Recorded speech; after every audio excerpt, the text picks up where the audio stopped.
All right, what's going on, everybody? It is April 27th. What's up, Kevin?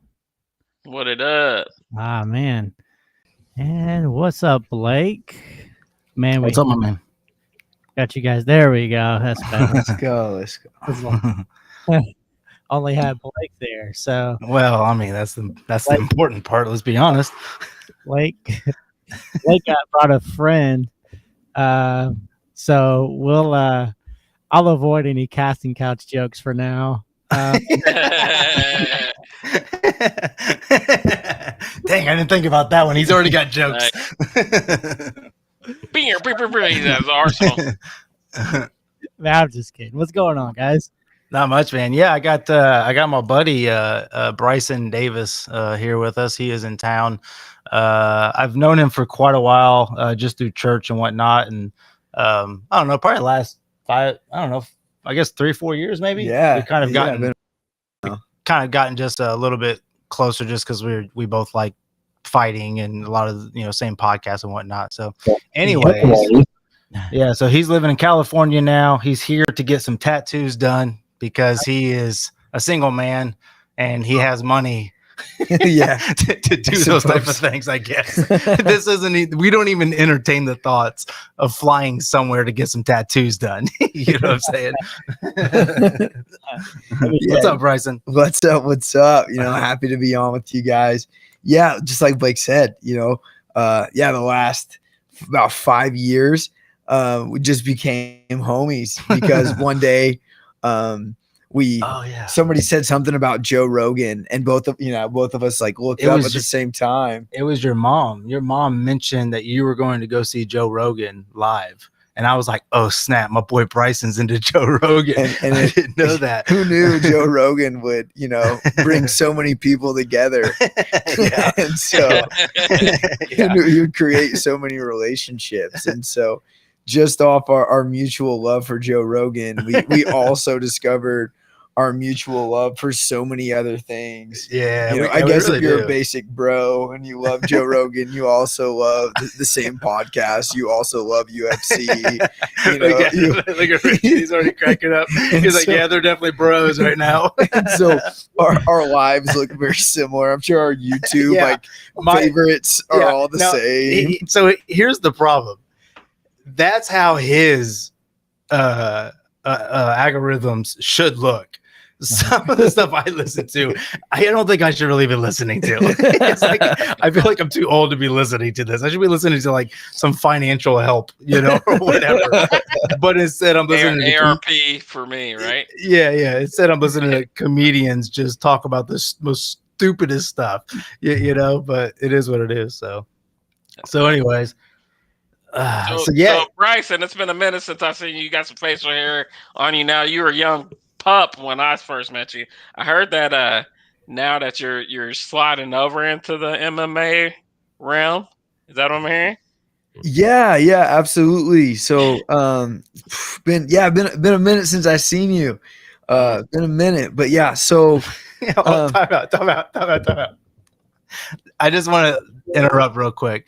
This dude came to one of my little UFC parties wearing a Ben Askren shirt. And it was the day that Ben Askren got crucified in 3 seconds by Jorge Masvidal. So did everybody immediately look at you as soon as that happened? Yeah, I think you were there, Kevin. That's why it hit my memory bank, and I couldn't let it pass up. I had to remember that for a second. Yeah, but Ben Askren, like you be a middle of America kid, and like especially like wrestling, like a wrestling background. Like Ben Askren was like All-American. Yes, All-American. He's Olympian. He's like the God King of wrestling. And like it's like you're talking about the middle of America. Like this guy's like I found one to support. Yeah, like he's one of us, And he made it. He made it to the top.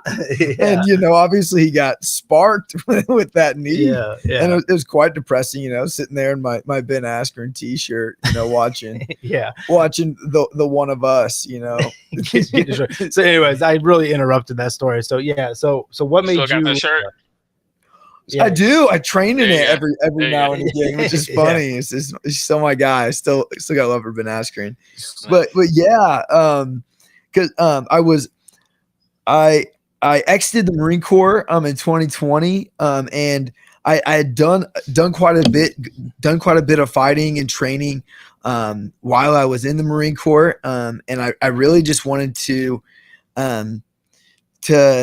move forward and do it outside. And so in San Francisco, I'd found a gym that was opening up, and so I was like, hey, I'm gonna jump in here and see if I can do it with these guys. And so been just fighting, training, and really just got the bug super hard out there with these guys, where it's really just taken over my life. It's everything I do. I go to school, but really school is it gets in the way of fighting, quite honestly. Like I just want to get to the point where I don't have to go to school, and I don't I can graduate and I don't have to do what I went to school for. I can just I can fight and support myself through fighting, training, and I just want to train for the rest of my life. Like that's the dream.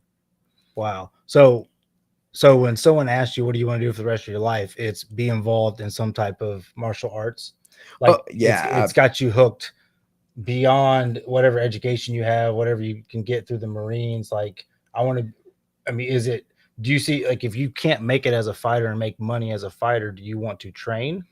Yeah. No matter what it is, whether it's in coaching in any aspect, whether it could be like in nutrition and maybe like strength conditioning, whether it be like I don't know, in any aspect of the gym, like no matter what it could be, to be around fighting. I mean, no matter what it is, like I just would want to be around the sport for the rest of my life in any aspect. So Bryson, do you think that plays into, like, I guess, like I keep thinking of discipline. Like, you're from this military background, and then fighting this MMA stuff is a lot of discipline. Is it that you like the most about? Well, both. It seems like both of those always transition well. Like, you always get famous fighters that are from military background, or vice versa. Right. I think like the discipline does play a big factor, like that routine, that discipline, that structure. But honestly, I mean, fighting really saved my life in a lot of ways. When I got out of the Marine Corps, I was not doing good. Like I exited the Marine, like I got out and I was not doing good mentally. And if it wasn't for finding God and finding fighting, like I would not be here. And so, yeah, like I found church. That was the first thing I found. And I found a good community to surround myself with.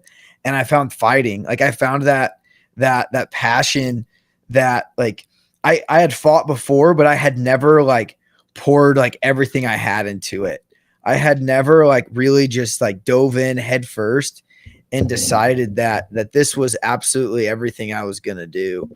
Now, I do think it's interesting that you say that you found church, because you are a pastor's kid. If they, for those out there that do not know that. So he's obviously been around church his whole life. And I mean, you and I have had some religious conversations of some confusion, amongst, some of what we've been taught and, new information or whatever, but yeah, I just thought that was interesting. You said you found a church. What was it? Something different that you found that you needed in your life at that specific moment? Yeah, it's kind of wild, man. Like because I wasn't. Yeah, like you said, I grew up as a pastor's kid. But when I left home at 18, I kind of just decided like this. I was kind of still like I still had that like Christian like somewhere deep inside me, but it was not at all a concern or a priority in my life. And so as I was a Marine, I was just doing whatever I wanted. I really didn't have a lot of concern to serve God, or it just really wasn't a concern. I I would pray when I was like in trouble. Well, yeah. I would pray when I was like kind of nervous. Yeah, I was scared. we all do that, bro. You know, like when I was like, you know, in a bad situation, I'd be like, yeah. "Hey God, Okay. remember me?" Yeah. Like, it's been a couple of years. Yeah. You know, My dad's a pastor. Remember? No one prays You as remember hard that as a time? guy in the military. Like no one prays as hard as a guy in the military in trouble. Like you, yeah. Yeah. exactly. Oh, yeah. Everyone's a believer then, right? Yeah, no such thing as an atheist when bullets are flying. Yeah, you're praying to something, that's for sure. Yeah. And so like when I got out of the Marine Corps, like I was still like I was not trying to find God. And like I moved, so it was crazy. I moved to San Francisco originally for a girl that I was dating in San Francisco. And so I'd been out there for a couple months and pretty crazy circumstance. Things didn't work out with that girl and ended pretty abruptly in a not fun situation. And so, you know, I was like, hey, like I'm pretty much done with life. Like I'm pretty much like it's run its course. Like I thought getting out of the Marine Corps, like life was going to be good. And it's not. Like I'm done.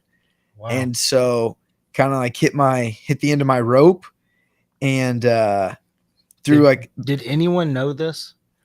No, not really. So none of your siblings. He's got a brother and a sister as well.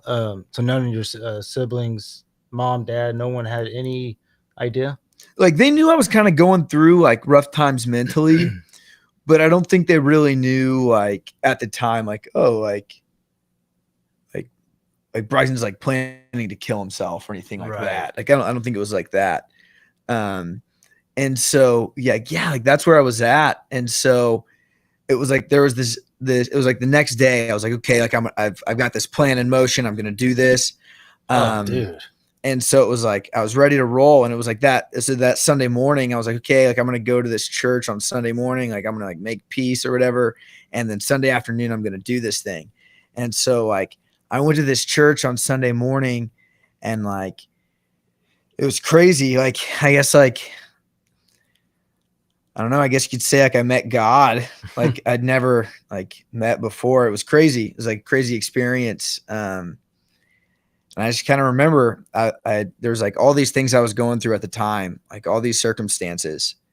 And I remember like having like this conversation with God, and I was like, God, like I'm facing this situation and I'm facing this situation and this, like I was like listing all these things out. And I was like, if I choose to live, like I don't know how in the world I'm going to get through all these things, and like none of them make any sense, and like I don't know how I'm going to get through them. So like they're up to you. Like, and like I just remember like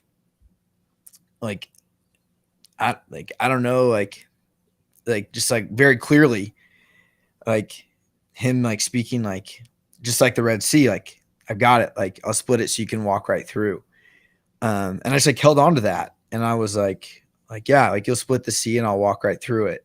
And I was and I just decided that day, I was like, okay, like I'm like, if I choose to live, like this is on you, but like you better handle this stuff. You better help me through this dark time.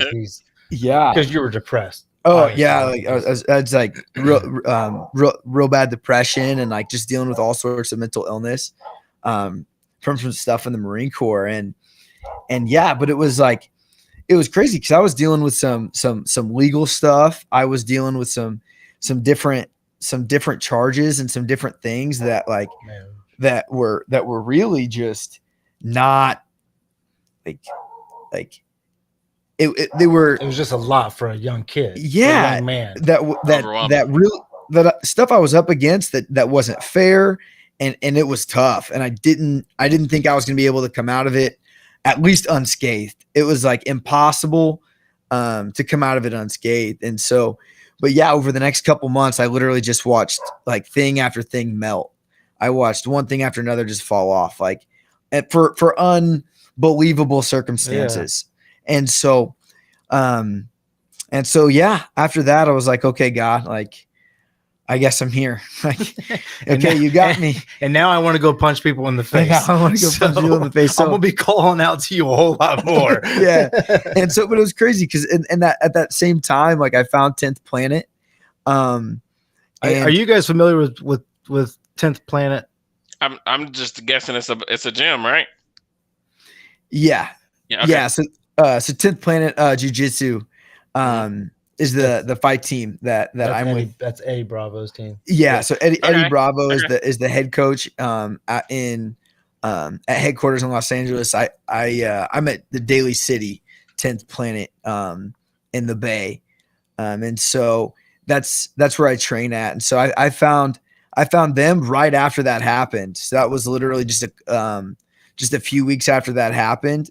And so it was like, hey, like I'm gonna pour everything I have into this sport. Like I'm gonna just like, I don't know like what my purpose on this earth is, but I'm gonna pour everything I have into this. Like we're just gonna do this. And so I found like some of my very best friends in the entire world in that gym, and I found so much purpose there and so much life there. And there's nothing in the world like like training really hard and like just beating each other up, and like it's all love, so like just training super hard, bleeding all over each other, having a great time, and it's just all love. It's no problem with it. How long have you been training? So at that 10th Planet, it's been about a year and a half. How long do you train until you actually start to like fight? Like what's the trend? Like I'm sure you're doing sparring, but what's the transition from when you start to train to when like you actually enter like a fight? So it just depends. So like I had previous fights. Are these amateur fights or pro fights? That's correct. Okay, cool. And so like I had previous fights from previous gyms from that I'd done while I had served. So when I had gotten there, it was pretty quick. I would say most people usually train for maybe a year to 2 years before they'll take a fight. That's usually pretty typical. But it's just kind of like dependent on the person though. Okay, that makes sense. How long were you in the Marines? 7 years. I did 7 years as a Marine. All right. What was your MO? I was a radio operator. Sweet. Yeah. All right.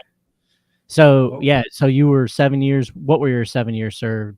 I would imagine 2000s. 2013 to 2020. Oh, okay. So you just got out like 2 years ago. Yeah.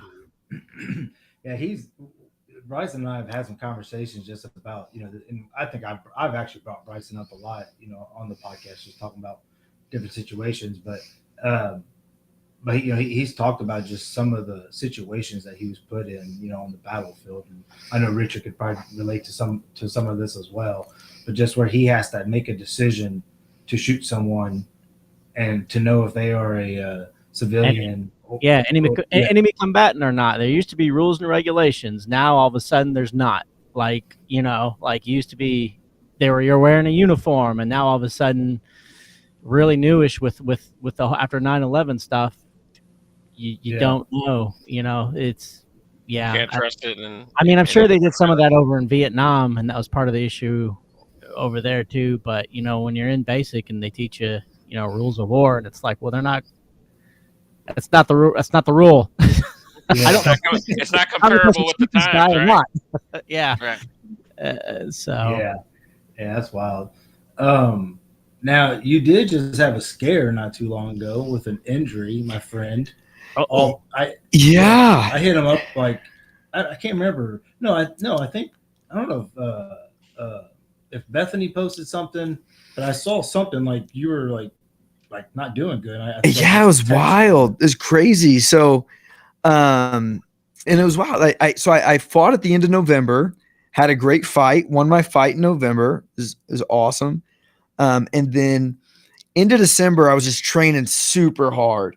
It was like, just training super hard into the end of the year. And my left ear just developed some real bad cauliflower, just got real puffy, real nasty. And I like, lesson learned. I probably should have just taken care of it. Like I probably should have, like drained it more. I probably should have wore headgear more often. Like I probably shouldn't have just like, just taking care of it. Like should not have been a man. Yeah, Wasn't there a fighter that had like his ear all puffed up and then he got it popped? Yeah. Remember that fight? Was it Kimbo Slice fought that guy? Was that Kimbo Slice punched the dude in the ear. Yeah, I remember that. It exploded. Yes, dude, that's the good old days. So so I'll tell you what happened to my ear. So mine just got so nasty.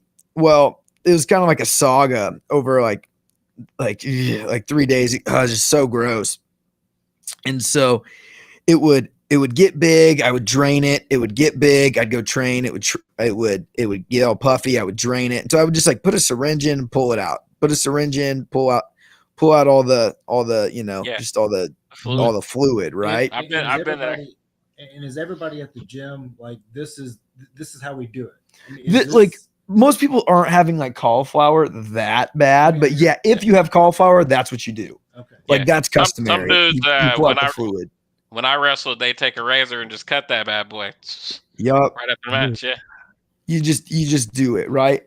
And so mine got just super pissed off. I mean, I had this ear that I walked into practice and I was like, man, like my buddy Logan, my main training partner, like we joke around every day. Dude, I walk into practice and I'm like, bro, look at my ear, dude.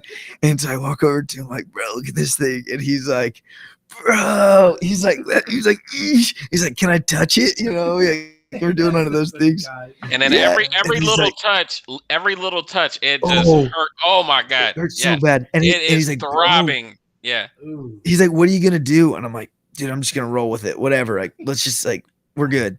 And he's like, yeah. Too tough, dude. He's like, bro, you're good. You're good, homie. And so jump on the mats. And sure enough, like second or third roll, guy puts me in a guillotine and I got to pull my head out. And when I pull my head out, like I just feel all this pressure in my ear. And so I'm like it's just throbbing pain, like super bad. And I'm like, I got to drain this thing like right now. As soon as I get home, I'm like, I got to drain this thing like this moment. Like I can feel my heartbeat in my ear. And it's like the size of like a ping pong ball on like the side of my head. As soon, like, I don't even know if the syringe touched my ear. It might have just like scared it. I had like, I'm like, I'm like doing the thing, like up in the mirror, I'm looking, I'm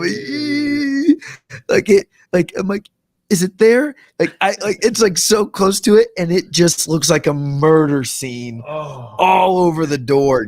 It's just like blood everywhere, all over the door. It's so bad. And so it ruptures. So I'm like, this isn't good. Like, I should probably go to the hospital. Yeah. So I go to the hospital. They're like, yikes. Like, that's cauliflower ear and a half. Like, let's drain this thing. So yes. You idiot. You're just now here. Yeah. So they're like, the first thing we got to do is they're like, we got to give you like some Novocaine for this thing. Well, when they give me some Novocaine, it ruptures again. The thing explodes again. They give me Novocaine on the backside, it ruptures out the back. So my ear is now ruptured 3 times. Yeah. So it was a mess. Well, they have some complications with it. In the process of all those ruptures, you have this tiny little canal that I had no idea existed. Right. Previous to this injury that I'm now an expert on. And it is called your fallopian canal. And I did not know men had anything called fallopian in their body. Hey, you got a fallopian up there? Yeah. Like when they told me, I was like, I'm a guy. I don't think I got one of those, doc. And he was like, nope, like everybody's got one of these. So it's called your fallopian canal, and it connects your inner ear to all the nerves on the left side of your face. You have one on either side. And when my ear ruptured, it it ruptured that canal, and that canal impinged the main nerve for for every nerve on the left side of my face. And so when it did that, it shut off the entire left side of my face. Oh, yeah. so you want to be a fighter. And so so my ear was obviously like all stitched up. They had putty like stitched in it to hold it together after all those ruptures. And then like as they're doing that, my face is like it's not working. It's like, yeah, it's like not working. You know, I'm like, it's like drooping, like kind of looking like I had a stroke, like similar to that. And like they're freaking out, trying to figure out what's going on. And then they tell me like, hey, like you have this and your brain's bleeding. You have this bleed inside your cranial nervous system. Yeah. And like, we don't know how bad it is right now, but like it could be, your face could be stuck like this forever. Oh. And like the bleeding could have permanent damage. Oh. And like the recovery time is like 8 months to forever. And like, so are you ready for that first $5,000 paycheck from UFC fights? I know. I know. That's the big league. You're doing all that for $5,000. Maybe 10,000 if you win. Yeah, 10 and 10, 50 G's though. You know, you do something cool. that might cover that Novocaine. Yeah. If I go to war with this guy, you know, I might get an extra 50 grand. But then, So what was crazy though is it was like, I don't know. There was something weird. Like they told me that, and I was sitting in there, and I was like, nah. Yeah, because you had like a what? So what was it like? You had like a real. It was a pretty big chance of you not being able to hear, and there was like multiple things. Right? Oh yeah, like 20. So it was like a 20% chance I would never regain any movement in my face. Like it was like permanent. Yeah. And I was like, nah, I think I'm gonna be good. I was like, I remember I told the doc, he finished like his big spiel. And I was like, nah. And holy crap, dude! Especially because you're in that mode of, hey, I'm preparing to fight, like, so I'm gonna get over it, right? Yeah, I'm coming off a big win. I was like, I just won in November, dude. Like, I'm trying to fight again. Like, it's the beginning of the year. Like, yeah, hey, Bryson was like, hey, cool story, Doc. I'm gonna go ask Joe Rogan. Yeah, it's like ivermectin. Like, what did he tell Aaron Rodgers? Like, let me get some of that stuff. Not clear. Like, what's Jordan Peterson saying? like, come on, now. Awesome. And so, but yeah, and so it was crazy. Like, I remember telling him, like, I told the doctor, I was like, man, like, we'll see. You know, like, I'm not too concerned. You know, so like. So did they have to have surgery, and did you have to have surgery? No, so they had talked about it. They said that surgery guarantees that you won't get 100% recovery back. So they said we can wait and hope your body responds, or we can have surgery, but surgery's really risky. And if you have surgery, it guarantees you can't have 100% recovery. And so I was like, well, like, I'm going to wait and I'm going to pray. I was like, I'm going to wait and I'm going to pray. Wow. And I was like, yeah, this is what I'm going to do. And you're still training. And I went back to training. I was like, I'm going to train and not get hit. How long did you officially sit out? So that was, I went back to the gym the next morning. Was your face still frozen? Yeah. Oh yeah. My face was frozen. Beginning to end, bro. It was only frozen for 5 weeks, which was crazy because they told me it'd be 8 months. But 5 weeks later, I had definitely still scary. But yeah, so it's amazing. So I started to see a little movement at 2 weeks. And then it just started to come a little bit more and a little bit more and a little bit more. You got more fun. Yeah, but I started training that next morning. I was right back in the gym. I couldn't take any contact. Obviously I couldn't spar or anything like that. And I had really bad vertigo. That was probably the worst thing. So like anytime my heart rate would increase, I would get vertigo. So like I would have to like train like really like really light, and then like I couldn't like jump up and down, or I'd get like real dizzy. It was rough. It was tough. And like I basically could only hit the bag, and like kicks were hard. It was tough. It was hard. And like I did everything I could, and I go for as long as I could, but it was a tough time for me. And but I knew, I was like, man, like basically like I kept saying it, but I was like, dude, like God didn't lead me here to leave me here. I was like, I didn't.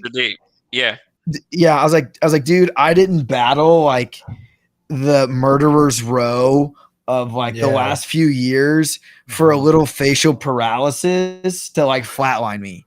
I was like, dude, I was like, when see, you're just, people are just different, because some people, when they hit those roadblocks, they just quit. And then there's others like you know, and that's probably why you're a Marine, and or now, have you always been like that? Or do you think the Marines bred that into you, that like, yeah, I'm hurt, but I'm not dead. I'm still here. I can still hear. Now, you do have a hearing aid in right now. Do we want to talk about that? Yeah, a HIPAA violation. Blake, what are you doing? What'd you say? That's a HIPAA violation. It's HIPAA. Can't you see it's clear? It's supposed to be inconspicuous. I know. Yeah, no one can see it. Well, how about those dentures? You wanna pop those out for us too? Right. Well, I mean, like I hadn't said anything about it yet, but I'm like, dude, you're like 10 years younger than me. Like, why do you have a hearing aid? But then again, you've been through war and stuff. You know, I've been laying on this cushy couch watching basketball, drinking beer. You know. Yeah, it's crazy. This ear, I have like some wasting of my inner ear just from damage, from time in the military, and then it's the same ear that blew up. So it's awesome, you know, just that same side, dude, just wants to explode. And so, yeah, I have to wear a hearing aid for. Yeah, that lefty just loves to take all the damage. Yeah, so you gotta wear a hearing aid for a couple years to hopefully reverse the ill effects. Dude, I can't wait till you cash that first check for $5,000. Dude, it's gonna be. I'm like, that's my boy. Bryson made it. He's got $5,000. He can make a down payment on his hospital bills on my double wide. That's so funny. Park it on the beach. Yeah, we were talking about that last week on the podcast. How, you know, the beauty of the simplicity of just, you know, living on the beach. You know, just not having a whole lot of. So what are you? So where are you living right now? Then I'm in San Francisco.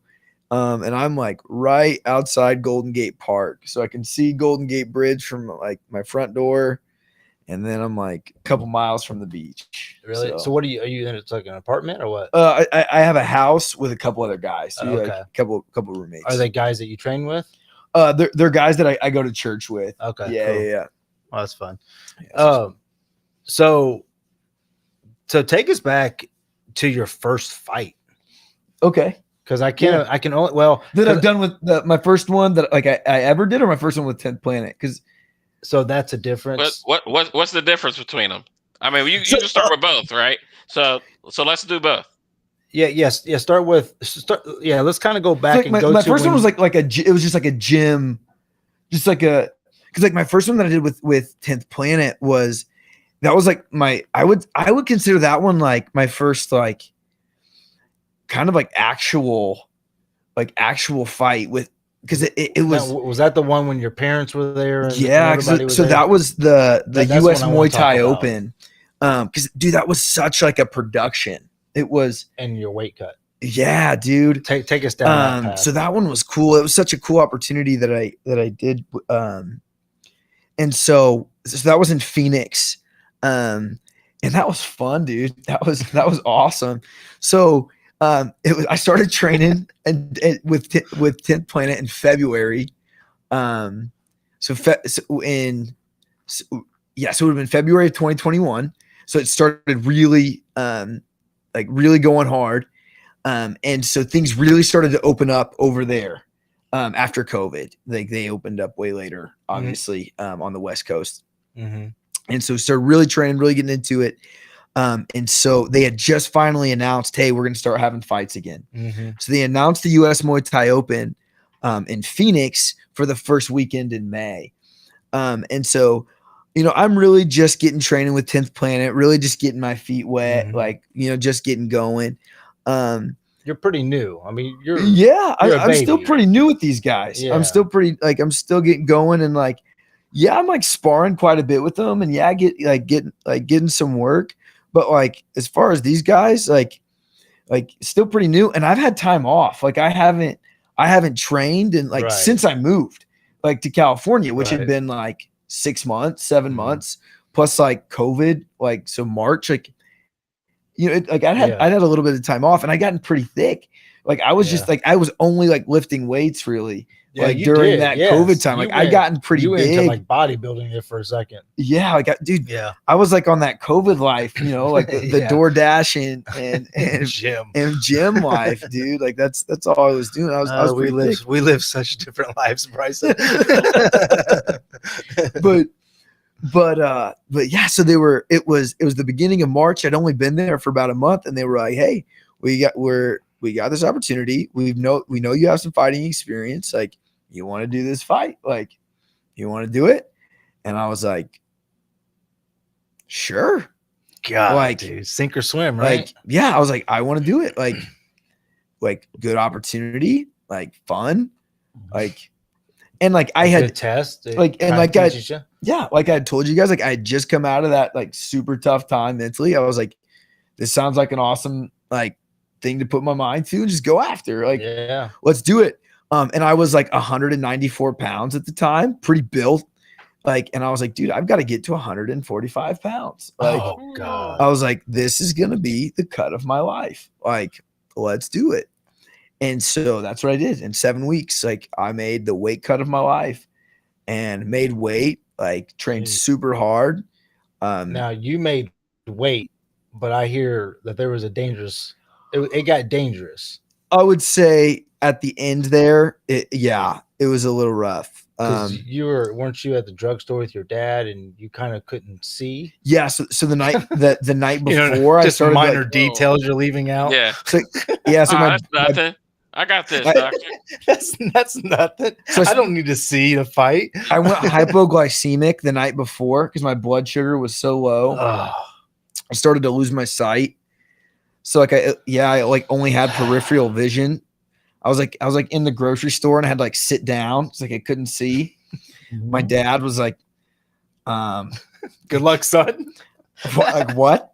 Like you can't see? I was like, Dad, like what does this say? Like, cannot read this bagel. Like, is that what that says? Like, is this a bagel? I was like trying to get food for after weigh-ins the next day. Like I thought that was gonna be like an exciting thing. I was like, man, I can't wait to eat tomorrow. I was like, nah. Ended up being like a dangerous trip to the grocery store. Man. Like I couldn't see. Couldn't you're gonna have to pull the blood sport. And your body is seeing all that food and smelling it and saying like, feed me right now or you're going to lose your eyes. Dude, it was bad. And so, but then, crazy. So I made weight the next morning, which was like, dude, the greatest moment of making that weight. It made it all worth it. Because I mean, they talk about it in the UFC all the time. The weight cut is the first fight. Yeah. For a lot of fighters, which you know, it's mental. It's all mental. Yeah. I would say though, like since like my weight cuts have been a lot more manageable because I haven't gotten up that high. You were 194 pounds. I was 194 pounds. I stay a lot lower, and I've fought lower. Same weight class though, right? Yeah. What's the weight class? 145 is usually where I'm at. And so, but like right now, like even today, I bet I'm like, and I'm like, I would consider myself like heavy today. And I bet I bet I would weigh like 156 today, 157. And like, so you're dropping 10 pounds roughly when it's time to go. Body gets you. And I much prefer this. Like, I feel way better cutting this way than that massive weight cut. Yeah, you can't do that. Like, there's something to be said for the huge weight cut, like the advantage, but at the same time, like I think like the advantage isn't feeling good. Yeah, like the advantage isn't like. Yeah, most fighters are like, what, I want to pack on this muscle, and then just cut. But I always look at it like you're cutting muscle anyway. Well, so like you might as well just be, low. Well, I mean, a lot of fighters want to be the bigger fighter. Yeah. Right. So if they can cut that crazy amount of weight and fight at 135 when you walk around at 160, then you're the bigger guy in the cage. So, which, that's been a big discussion, even in the UFC, that there needs to be more weight classes so people aren't cutting so much weight, because it is so dangerous. Like you're literally, it's so stupid. Like when you think of it, like you're a gladiator, man, like you're a fighter. And then the day before you go in the cage to face another man, you're literally depleting your body of all nutrients, of everything that your body needs in this moment of your life so badly. You're just dumping it. It's been in sports forever, but it's a crazy concept. That night, your body gets shocked from all that food and hydrating, and like it's your body's on a roller coaster. Yeah. And probably like a 2-week span, because most people start cutting. Most people start cutting within that 2 weeks, right? Oh yeah. Unless they were heavy like your first time. Like right now, you could cut in 2 weeks and be good. Oh, definitely. Yeah. Easy, but 10 days. Yeah. So it's a lifestyle. I mean, that's the thing. You're a professional. If you're trying to be a professional athlete, you got to eat like a professional and do all that. And so what the thing is, like just like you were saying, like you're going to be a gladiator, but the day before you're depleting yourself. Well, it's like the thing is you're dehydrating your brain, and then you're going to go take shots to your head. And so it's like when you talk about like brain damage and you talk about like all those head injuries, like, and you talk about like the long-term effects, like that's where it's coming from. Yeah. Like, not like, I'm sure that taking shots to the head is substantial. I'm sure taking shots to the head when you're dehydrated. Yeah. And like when you don't have enough brain fluid. Yeah. Because you are delusional. From a massive weight cut. It's like that's got to crazy. be substantially worse. But then again, like that's what makes the sport so appealing, because it's like we look at you guys as like, you guys are crazy, like it's insane, but I love it because I love the story. Bryce and I have joked before in the past, because there was a moment where Daniel Cormier, when he lost to John Jones, he cried in the cage, and Bryson didn't really, he just thought he's like, man, whatever, he's a wimp, crying in the cage. And I was like, dude, I liked it because it showed how much passion he had and how badly he wanted to win. He wanted to beat that dude so bad that and now that Bryson's fighting, I feel like his opinion's kind of changed, where it's like, dude, I get it, man. You're in the gym, you're training, you have an opponent, you're studying him, you're starving yourself, you're bleeding. You're sore, you're hurt. Fight this motherfucker. What'd you say? I cry before the fight. Well, yeah. I mean, Donald Cerrone, he's famous for saying that, how he just wants to throw up in the back and he does not want to walk down that aisle to fight. Take me to that, man. Take me to that, because he also just got back from Thailand, which we could talk about that too. He went there to train. So he's really, I think you made a comment to me the other day. It's like all these embeddeds and all of these UFC promotions that I've watched, I'm now kind of doing it. Like I'm seeing the gyms. I'm training with some of the greatest kickboxers or Muay Thai fighters in the world, So that was kind of long winded, but you get what I'm saying. Go somewhere with that. Yeah. I think one of the craziest things that like training and fighting has really, really brought me to the realization is that like these fighters who are at the highest level are not really like, they're just people. Like they're not this crazy, like out of this world. Like they're just people. They're not Conor. They're not John Jones. They're down to earth guys. I get what you're saying. 100%. Like they use the same boxing timer app on their phone to time their rounds that I do. Like in Thailand. Yeah, it's just all the same. Yeah, it's all the same. Like they use like the same stuff. They like it's all the same. We're using the same stuff. We do the same stuff. Like it's all the same. And so like the processes of checking in, and you're in the hotel and you do all the things. It's the same thing. It's like when you watch the embeddeds and then like you go do a fight, it's like, oh, this is like the exact same thing that I do. Like this is, like you realize that like even at the top, it's the exact same thing. And so it's kind of crazy. Like they're just really, really, really good at the sport. Like, like, but the process of it is no different. Like you just realize that you just have to prove yourself. You just have to take a fight, win, take another fight, win, take another fight, win, get $100, get $500, get $1,500. Maybe get a couple sponsors. It's that grind. It's just so normal. It's just a grind. And so, going to Thailand was an incredible experience. Getting to train at Fairtex, and it was incredible getting to see where some of like the one championship fighters are training. I got to meet like Rodtang, who just fought Demetrius Johnson, Mighty Mouse over there. In that mixed rules fight. Like that was incredible. And like Y2K Fairtex, like I was like training with him. He was like holding pads for me. And like I thought about like this is incredible. Like how many UFC fighters are like holding pads for each other? Like I thought like, dude, like you think like Conor McGregor is like holding pads over in the gym? I was like, no, of course not. No, he's like, hey, someone hold my pads. Yeah. Like, exactly. But like all these Thai fighters are over there, just like holding pads for each other, training each other and doing the thing. Met Stamp Fairtex, and so most of the audience and even these guys may not, and I'm not 100% sure who that is, who you just mentioned. And so who are these people in the sport? Yeah. So these fighters are all, so Muay Thai, is massive in Thailand and really just throughout Asia. And so one championship is really, I mean, in the United States, I would say it's the 2 just below UFC. But in Asia, it's beyond the UFC.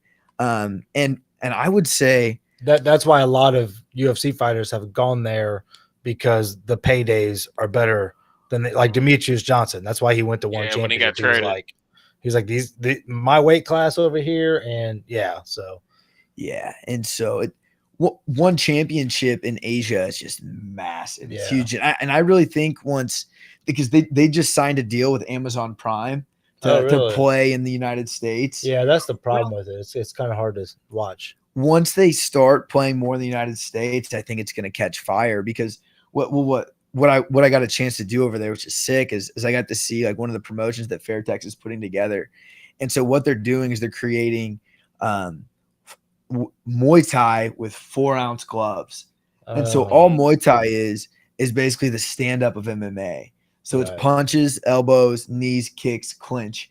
But once it goes to the ground, they stand them up. Right. Well, like the average American casual consumer of MMA boos when it goes to the ground. Yeah, that's true. All they want to see is guys bang. It's like kickboxing, right?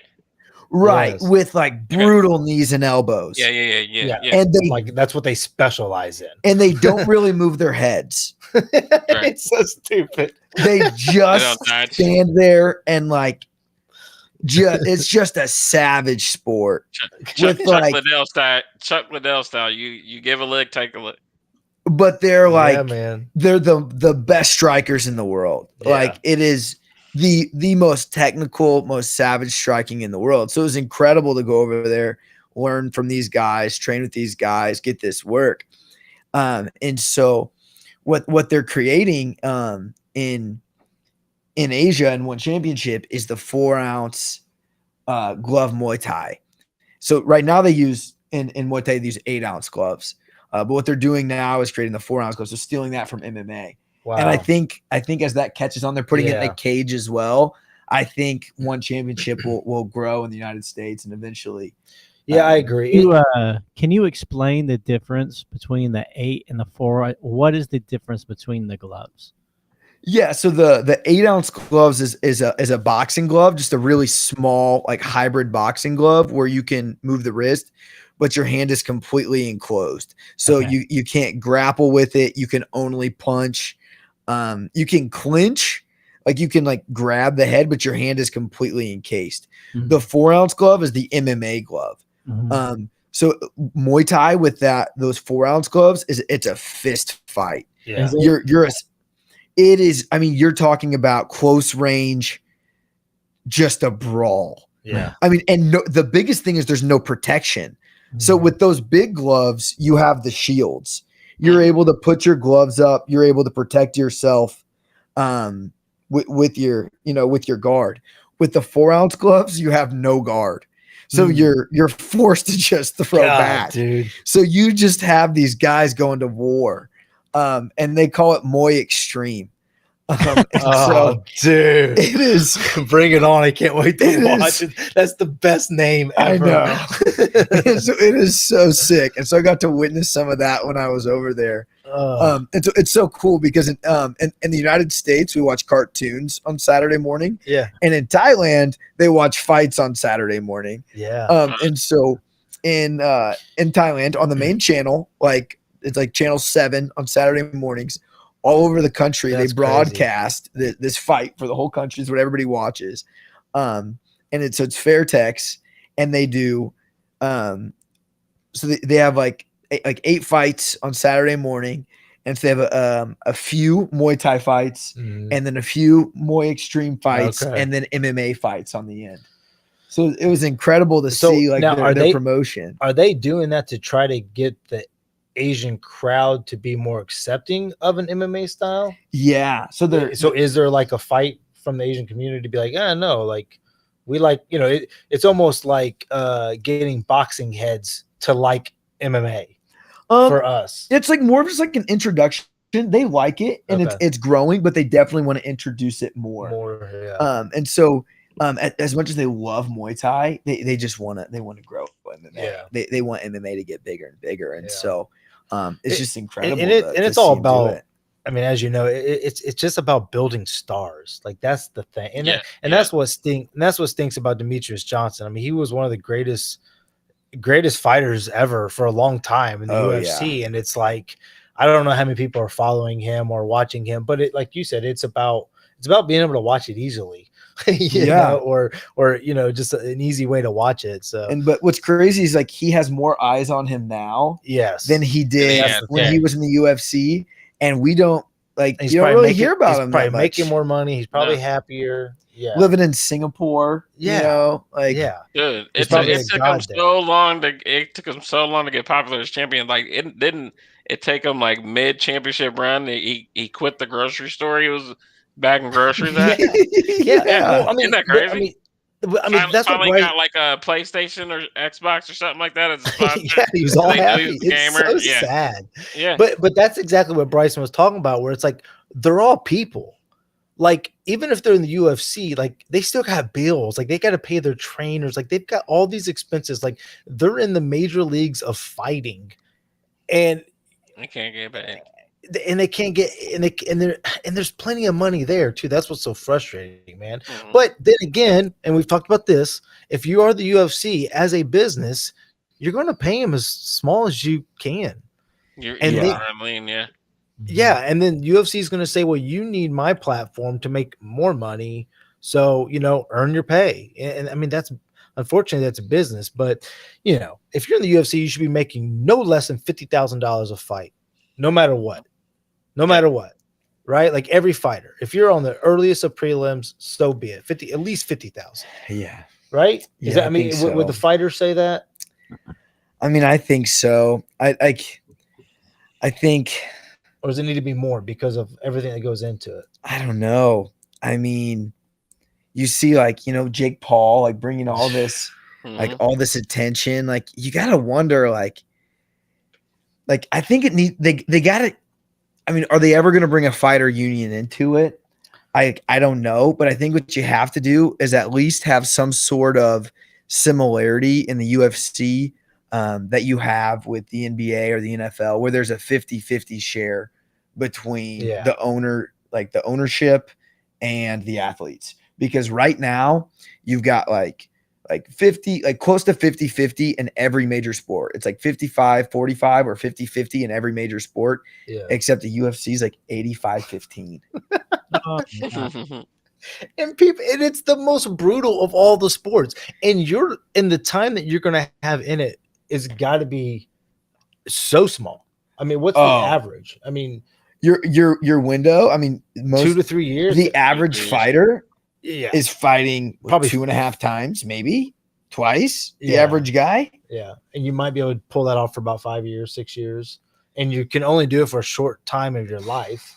You know, most are out of the game around 35. Dude, I bet the average fighter doesn't even stay on the roster for longer than a year. Yeah, you're probably right.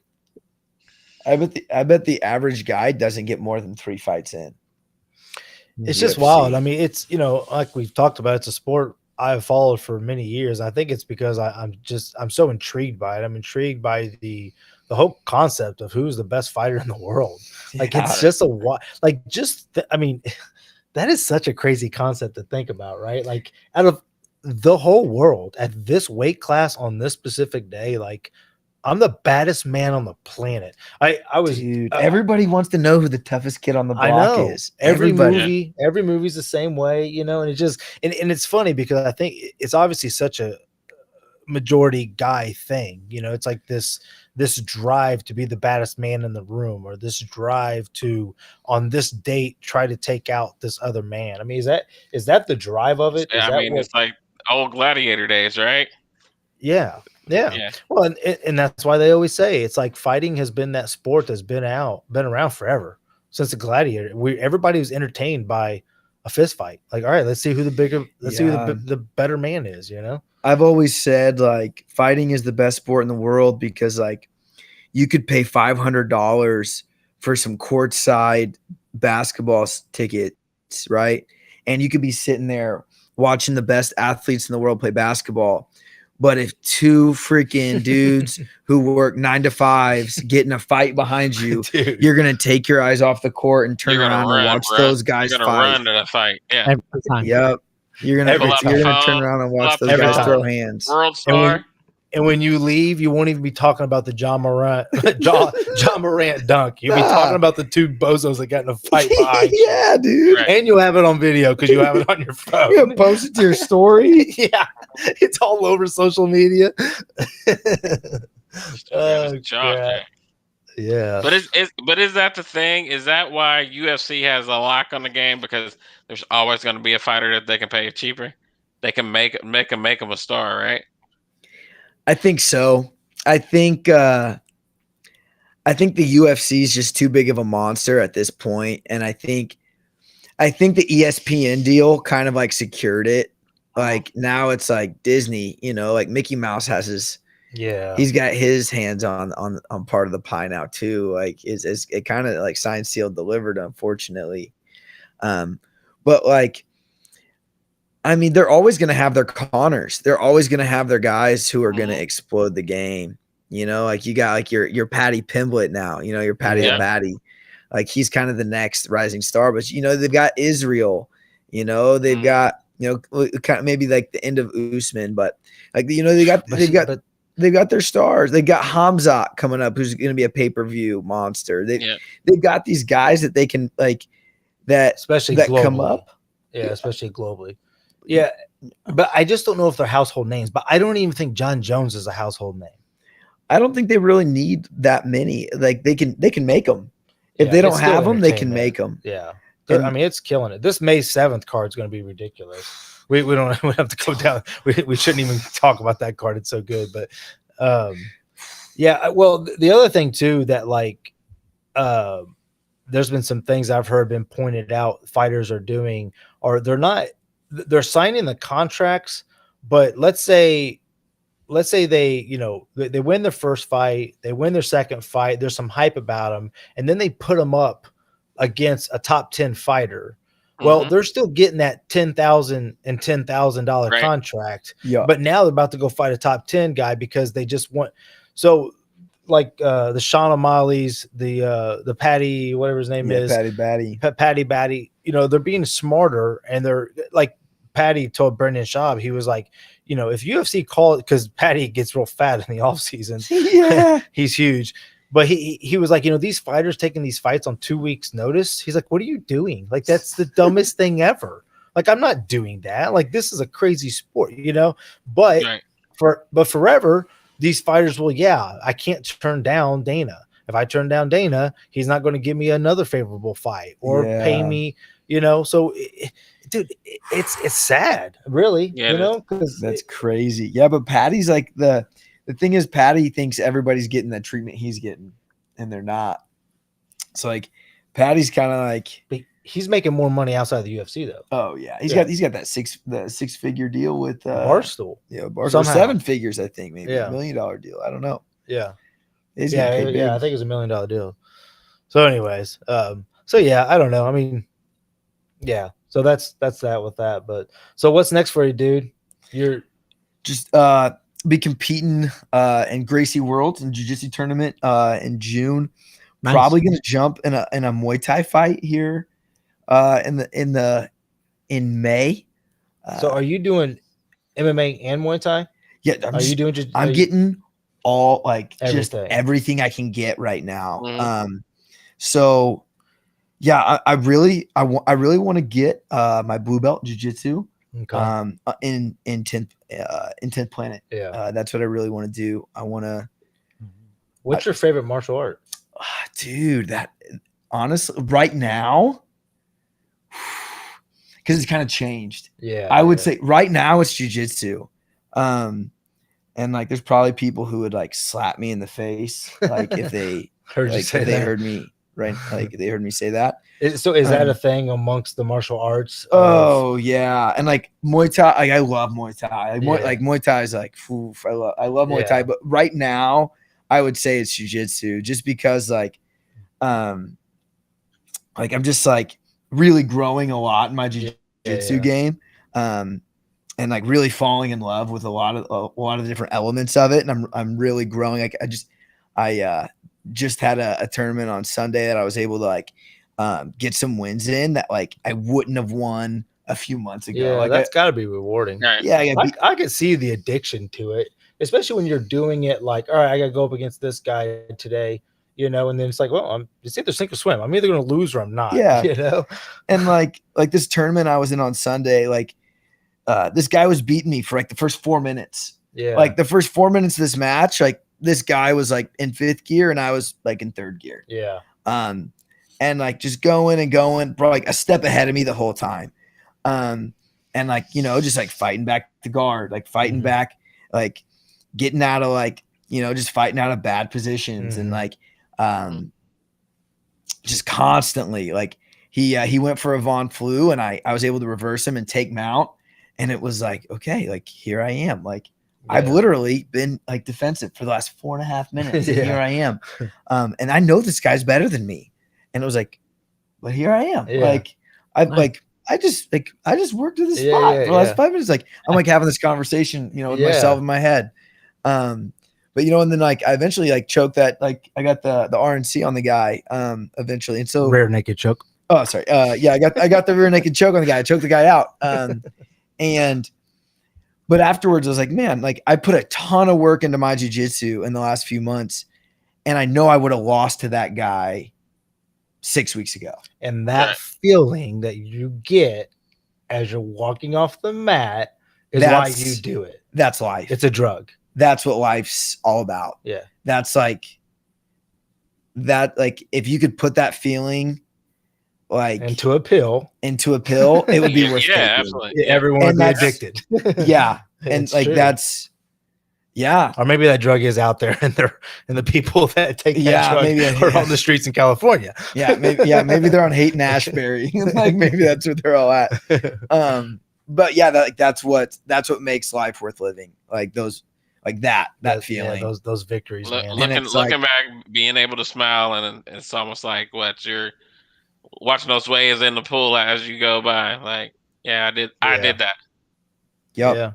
It's like, man, like I put in that work, like so much work, like all those times that like I've been rolling on these mats and getting tapped, like all these times, like I've just been like getting shredded by all these black belts, like and these purple belts and these blue belts, like you know, like it's all for something. Guys, like it all makes you better. Yeah, I'm grinding, and it's worth it because I just won this match, and I probably shouldn't have beat that guy. So, how would you say the community of the fight game is, as far as like the people you've come across, the way they treat people? Because you know, people want to think if they're fighters, they're probably, you know, a little rough around the edges or whatever. Is it like that, or is it, or does fighting humble you so much? You know, I would say it just depends on the team. Like every team you go to is going to be a little different. But like my team and like the guys I've come across are some of the very best people I've ever met. Like my team, like extraordinarily respectful, extraordinarily humble. And yeah, I would say like most guys I've come across like in the fight game, extremely humble. Like most people who have made it to the highest levels that I've met, like super humble, super down to earth, and they're all about spreading they're all about spreading the game. They're all about spreading their knowledge. They're all about like once they see like, okay, like you're about this, like you want to work, like you're here to work, like you're all about this, and you just want to grind, you just want to get better, and that's the only reason you're here. Like, okay, I'm here to spread what I got for you. Yeah. And there's not much pride. There's not much like as far as like arrogance, like in teaching or in spreading the game. It's just pretty awesome. It's awesome to experience that. That's cool because it's such an individual sport.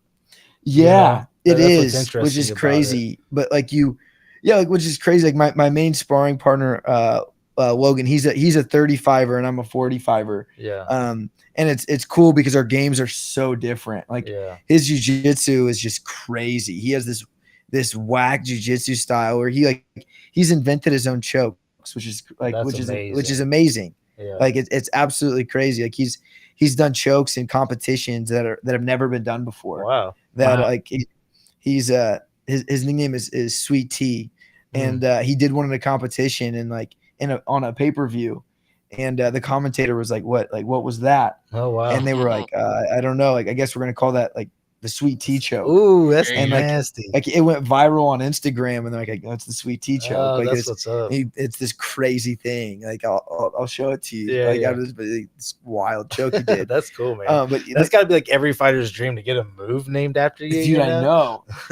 he's 19 and he has a choke named after him. Yeah. Like, dude, you're crazy. Yeah. But he has this whack jiu-jitsu style and this really funky, like almost Sean O'Malley striking style. Yeah. Where I'm more of like, a basic wrestler with strong hands. And I've added a lot of kickboxing now and some jiu-jitsu.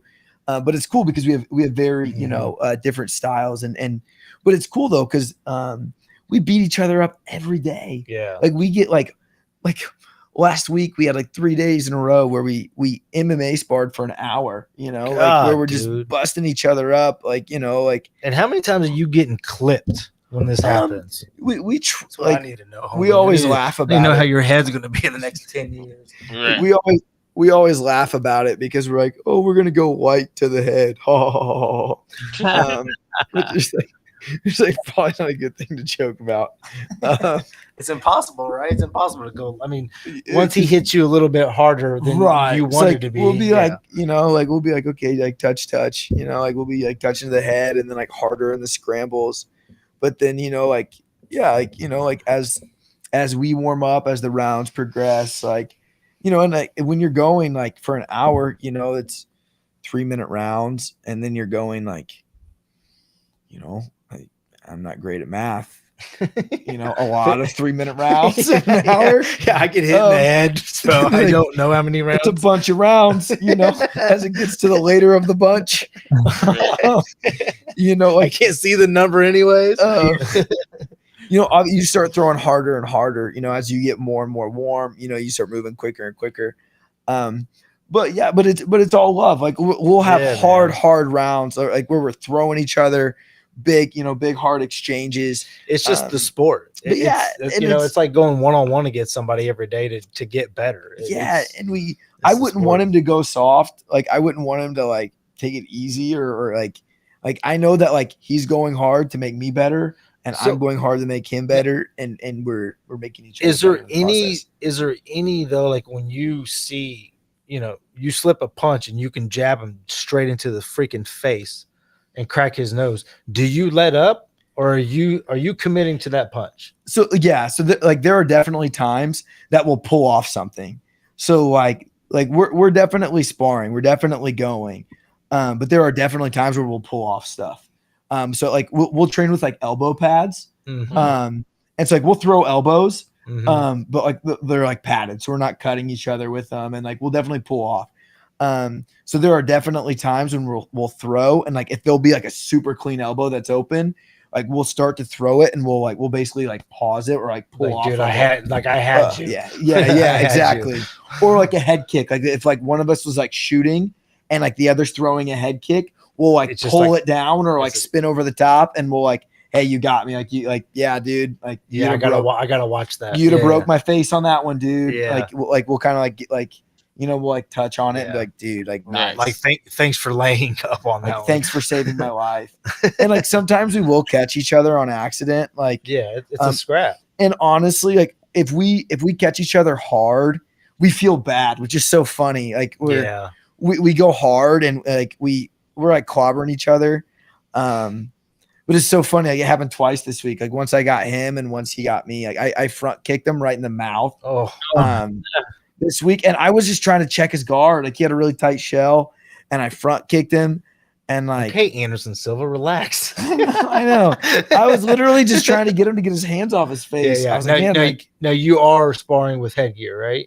No, not typically. God dang it, Bryson! And like in MMA, typically, can you be a little smarter? Like when you're sparring, with, keep coming back. Like right, like when you spar MMA, it's hard with headgear because you're like. Chokes and stuff. Like usually it's like it gets in your way, and then it's like it's worse because you're choking on like on the strap. I can see that doing MMA, but if you're doing Muay Thai, if it's just Muay Thai, okay, there you go. Then that's what I was thinking. But I was just I was checking him. I caught him, and he had super fat lip, blood everywhere. I was like, man, my bad. I'm sorry, dude. And he's like, like it's cool, and it was just an accident. But then we had some MMA sparring. And he caught me with a switch uppercut, dude, that reset my jaw, dude. And then I was like, and it was one of those ones immediately, like same. I was like, and he was like, and I was like, oh man, like that one got me.